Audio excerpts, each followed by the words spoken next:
नमस्कार दोस्तों, कैसे हैं आप सभी? आप सभी का स्वागत है आपके अपने चैनल राजीव कॉम्पिटिटिव क्लासेस में। दोस्तों, आज का वीडियो आप लोगों के लिए काफ़ी ज़्यादा इम्पोर्टेंट होने वाला है। आज के इस वीडियो में हम लोग बात करने वाले हैं सभी शिक्षकों के मूल वेतन को लेकर। जैसा कि आप सभी को पता है, अप्रैल का मूल वेतन आप लोगों को मिलेगा। इसको लेकर बिग ब्रेकिंग न्यूज़ निकल के आया है। सबसे पहले अप्रैल माह के वेतन पर बड़ा अपडेट आया है।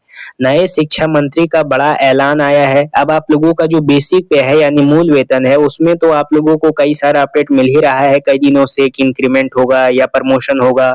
खुद यहाँ पे उप मुख्यमंत्री के द्वारा बोला गया है आप लोगों का कि वो आएंगे। उसके बाद फिर आप लोगों का जो क्राइटेरिया बनाया गया है प्रमोशन वाला, वो स्कूल में आकर के शिक्षा अधिकारी खुद थमाएंगे, उसके बाद वो जाएंगे। लेकिन उससे पहले बात निकल के आती है कि भाई अप्रैल का जो मूल वेतन हम लोगों को मिलेगा वो कब तक मिलेगा और क्या प्रमोशन के साथ मूल वेतन मिलेगा या 60% डीए अपडेट होने के साथ मूल वेतन मिलेगा, क्या इसका क्राइटेरिया है, वो सब भी इस वीडियो में जानकारी आप लोगों को देने का प्रयास करूंगा। इन शिक्षकों को मिलेगा वेतनमान, हर एक चीज के बारे में ध्यान पूर्वक इस वीडियो को देखिएगा। वीडियो काफी ज्यादा इंपॉर्टेंट है। नए चैनल पे सब्सक्राइब कीजिएगा। वीडियो को शुरू करते हैं। सबसे पहले देखिए, अभी बिहार में शिक्षकों को लेकर अप्रैल 2026 में कई महत्वपूर्ण अपडेट सामने आए हैं जो भर्ती, स्थानांतरण और वेतन प्रणाली से संबंधित है। ये तो आप लोगों के लिए नहीं है। आगे बढ़ते हैं। सबसे पहले शिक्षकों की नौकरी पर संकट है। देखिए, हर एक शिक्षक के नौकरी पर संकट है। यहाँ पे देखिएगा, फर्जी प्रमाण पत्र और अन्य अनियमितताओं के कारण कई शिक्षकों की नौकरी जाने का खतरा बना हुआ है, जिन पर सरकार एक्शन ले रही है। सबसे इंपॉर्टेंट, वेतन प्रणाली में बदलाव यानी एचआरएमएस में बदलाव।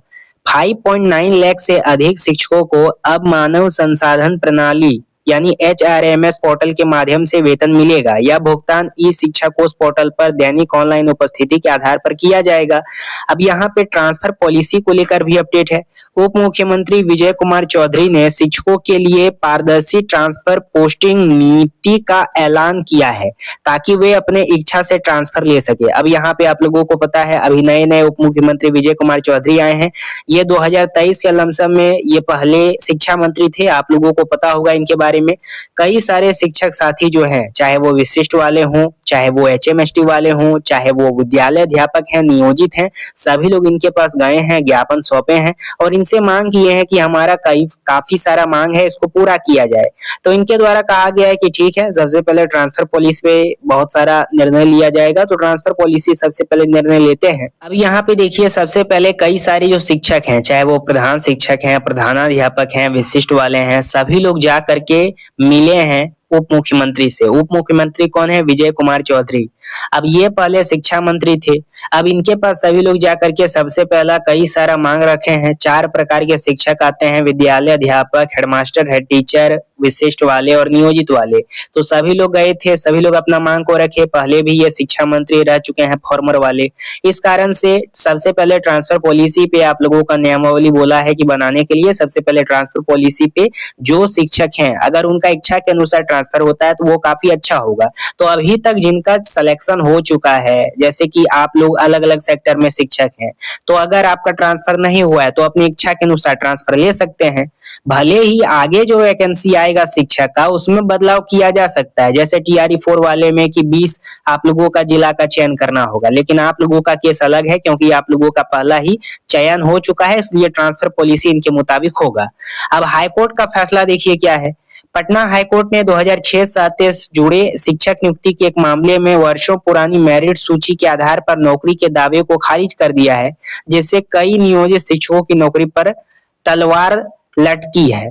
अब यहाँ पे आगे है ट्रांसफर पॉलिसी। उप मुख्यमंत्री के बारे में मैंने आप लोगों को बता दिया। डीए में बढ़ोतरी सबसे इंपॉर्टेंट है।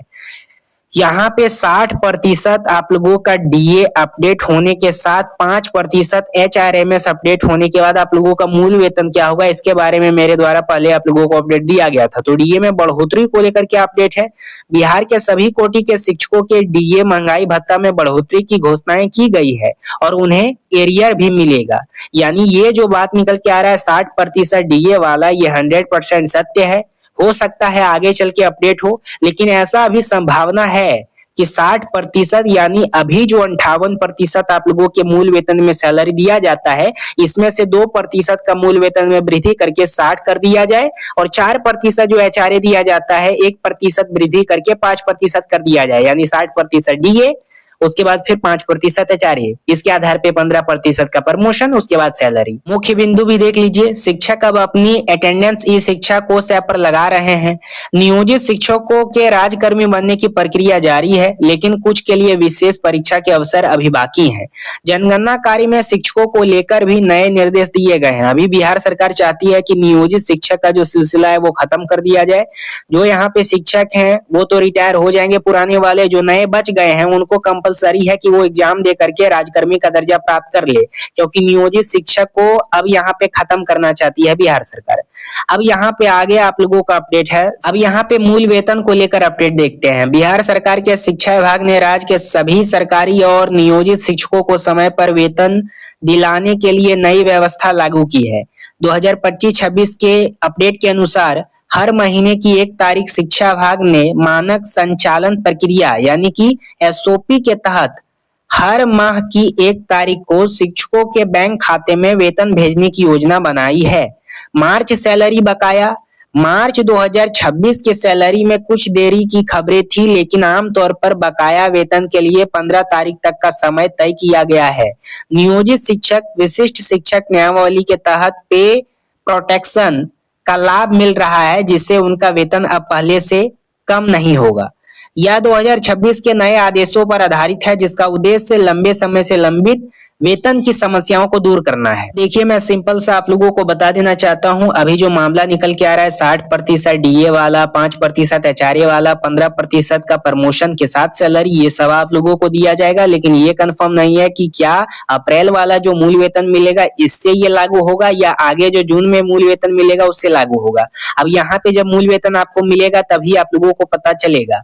लेकिन अब ये कंफर्म हो चुका है कि अप्रैल का जो मूल वेतन है वो अपडेट आप लोगों का हो चुका है और सभी शिक्षकों को मूल वेतन काफी जल्द ही मिल जाएगा। ठीक है, क्योंकि पहले मार्च वाला वेतन आप लोगों को मिल चुका था, अप्रैल वाला भी बाकी था। कई सारे शिक्षकों का यहाँ पे और क्वेरी था कि 15% का वृद्धि या फिर 60% का डीए, 5% का एचआरए, इसके बारे में मैं ऑलरेडी आप लोगों को बता चुका हूँ। अब यहाँ पे उप मुख्यमंत्री के द्वारा यही आप लोगों का निर्णय लिया गया है कि सभी जो शिक्षा अधिकारी हैं वो सभी शिक्षकों के स्कूल में जाएंगे, वहां पे पता करेंगे कौन कौन से शिक्षक को प्रमोशन देना है, उसके बाद फिर उनको लेटर थमाएंगे, यानी उनको लेटर को देंगे, उसके बाद फिर उनका डायरेक्ट प्रमोशन होगा, ना कि शिक्षक को शिक्षा अधिकारी के कैबिन में भटकना होगा। इस प्रकार से डिसीजन आप लोगों का लिया गया है उप मुख्यमंत्री के द्वारा, जो पहले फॉर्मर शिक्षा मंत्री भी रह चुके हैं। तो इस प्रकार से आप लोगों का टोटल अपडेट है। बाकी अगर आपको इस पे कुछ राय देना है तो कमेंट के माध्यम से पूछ सकते हैं, आपको रिप्लाई देने का प्रयास जरूर किया जाएगा। अगर नए हैं चैनल पे तो सब्सक्राइब कीजिएगा। फिर मिलेंगे, धन्यवाद।